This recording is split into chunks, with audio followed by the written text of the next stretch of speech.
তোমরা কি জানো কাজিয়াকোটার মেইন ক্যারেক্টার রুডোর আরিমা পাওয়ার তার ক্লাস থেকে আসে না, বরং এর কারণ অন্য কিছু। সো হ্যালো অ্যানিমে লাভার্স, কেমন আছো? আশা করি প্রত্যেকেই ভালো আছো। তো আজকে আমরা কথা বলবো রুডোর পাওয়ার কোথা থেকে আসে সেই ব্যাপারে।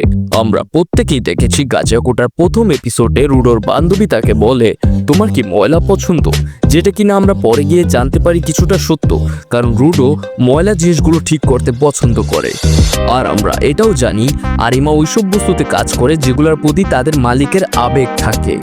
রুডোর আবেগ ময়লা আবর্জনার প্রতি, নাকি তার গ্লাভসের প্রতি, কারণ রুডো নিজেই বলেছে সে গ্লাভস পরে তার ক্ষতস্থান ঢাকার জন্য।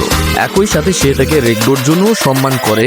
রুডোর সব ধরনের গার্বেজই পছন্দ, কিন্তু আমরা দেখতে পাই বাকি যারা ক্লিনার্স আছে তাদের নিজস্ব একটাই পছন্দের জিনিস আছে, যার জন্য রুডো একটার বদলে অতিরিক্ত জিনিস ব্যবহার করতে পারে তার ওয়েপন হিসেবে। তো আজকের ভিডিও এই পর্যন্তই, দেখা হচ্ছে আরেকটি নতুন ভিডিওতে। ততক্ষণের জন্য শেয়ার এবং লাইক করে রাখো, আর সাবস্ক্রাইব করে রাখো আরো অ্যানিমে রিভিউ আর প্রিভিউয়ের জন্য। ততক্ষণের জন্য বাংখাই।